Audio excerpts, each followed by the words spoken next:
All right, mathletes, here we are going to be looking at interval notations, and we're going to also be talking about complements of sets. So, describe the set of integers between 3 and 8. Okay, so we have numbers 4, 5, 6, and 7. Okay, we can illustrate that by putting it on a number line as such. Okay. Alternatively, we can write it using a thing called interval notation. Okay.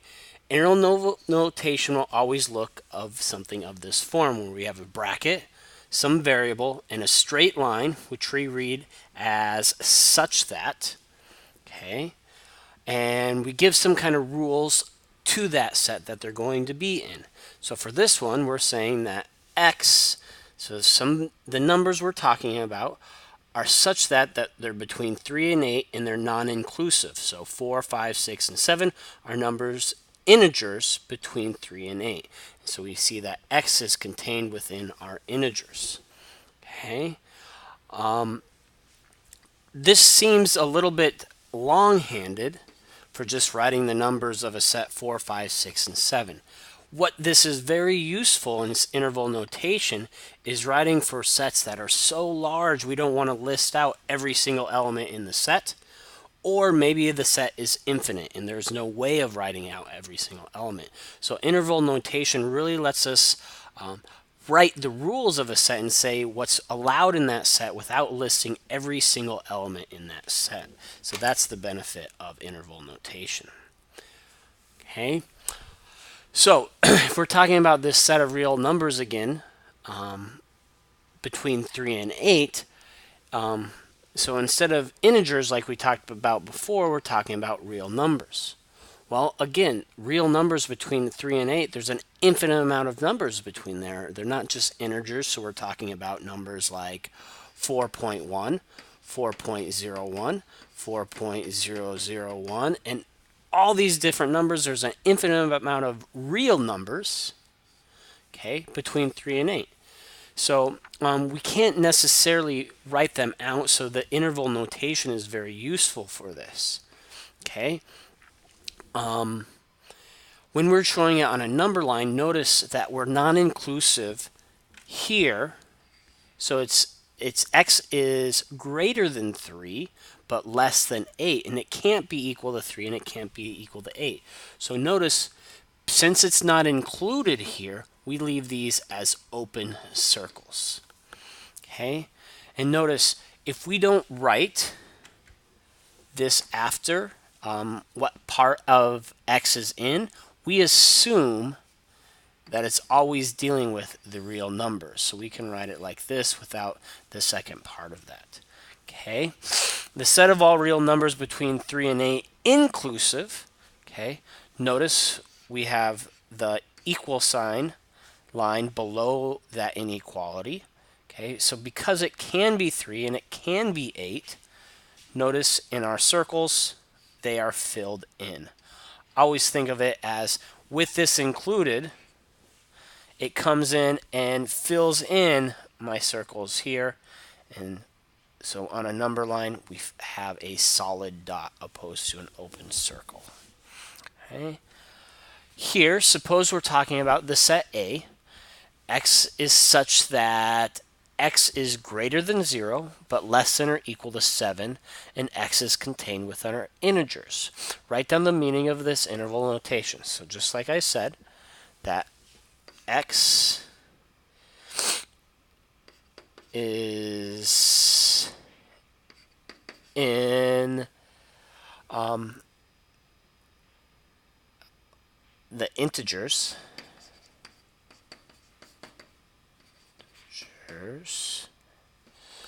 such that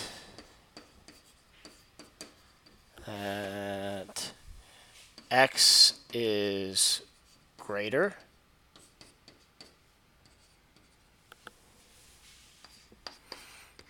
than 0 and less than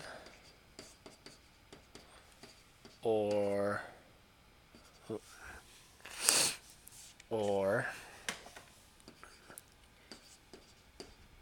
equal to 7. So that's how we'd write it out or say it. Part B says list the elements of A. So A is the set. If I'm going to list them out, can include 0, so it's going to be 1. And we're only talking about integers. So 1, 2, 3, 4, 5, 6, 7.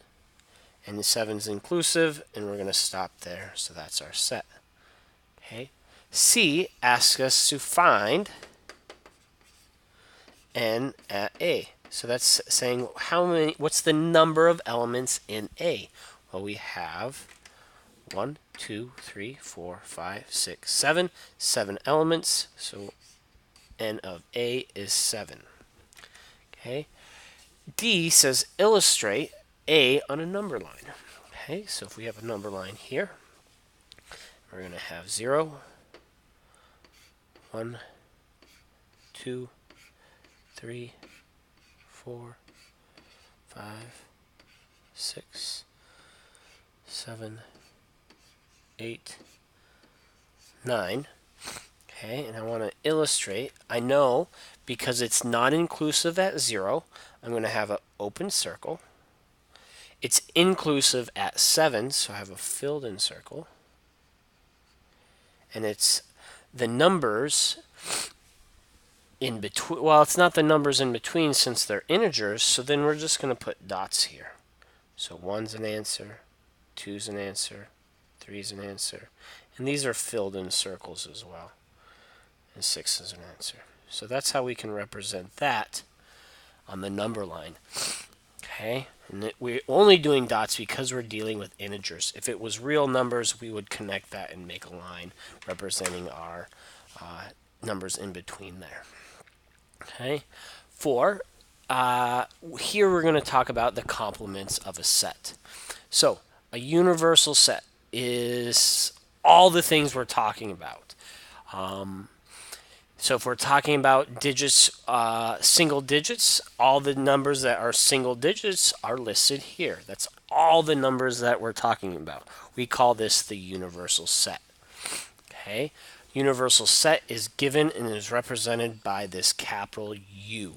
Okay, if we're considering all the 2-digit positive whole numbers, the universal set would be U is equal to 10, 11, 12, 13. We see these dots, that just means it goes on and on and on until we get to 99. So we're not actually listing them all out here, but we're showing that they're being represented there. So that's our universal set. It's all the things that we're talking about. Okay, so the complement of a set, okay, is denoted A prime. Okay, so often we're calling that prime. Okay, or complement. Okay, is a set of all elements of U, our universal set, that are not in A.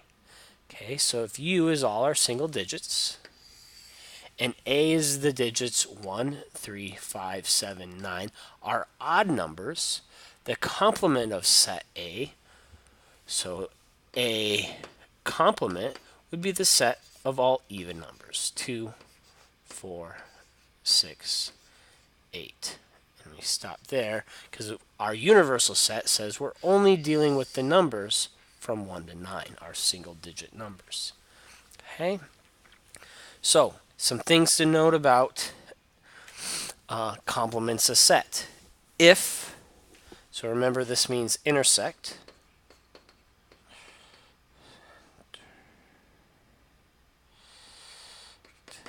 Okay, the intersection of A and the complement of A is our null set or our empty set. They have no members in common because the whole way we defined A primed is that it's not elements in A. So if we intersect them, it's going to be our empty set. A union, A complement, or A primed, is equal to our universal set. So if we join the sets of A and the complement of A, we're going to get everything that we're talking about, our union. Okay, and with that kind of same logic, if we take the number of elements in A plus the number of elements in the complement of A, well, that's going to be equal to the number of all of our elements. Okay, let's look at an example here. So suppose our universal set are our integers from -3 to 3. So list it out like that. And A is a subset, -2, 0, 2, and 3. And B is another subset, which is -3, -2, 1, and 3. So first part says, list the things in A complement of A. Okay, so complement of A is equal to set notation. So I'm just going to start. So -3, because it's not in A.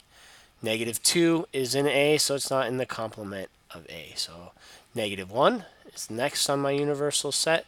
0 is present, so that's not in the complement. 1 isn't present, so it's in the complement. 2 is present. 3 is in A, so it's not in the complement of A, so we stop there. Okay, one quick check is I know that the number of elements in A is equal to 4. The number of elements in A prime that I just looked at was 3. And the number of elements in our universal set was equal to 2, 4, 6, 7. So I can see that the number of A plus the number of A primed, 4 plus 3 is 7. So I know I've accounted for all of them. Okay. So B primed. So I know B is -3, -2, 1, and 3. So what is the list of B primed? So it's not going to be -3, not going to be -2. -1 is going to be there. 0 is going to be there. 1 is in B. 2 is not in B. And 3 is in B.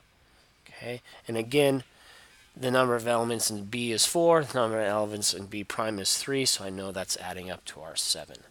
So A intersect B. So what numbers are in both A and B? Well, I see the first one is -2. Okay, 0 isn't in the both of them. 2 isn't in both of them, but 3 is in both of them. So there's 2 elements in the intersection. A union B. So if I'm going to combine these sets, A union B, I'm going to write all the ones that I have. So I have -3, -2.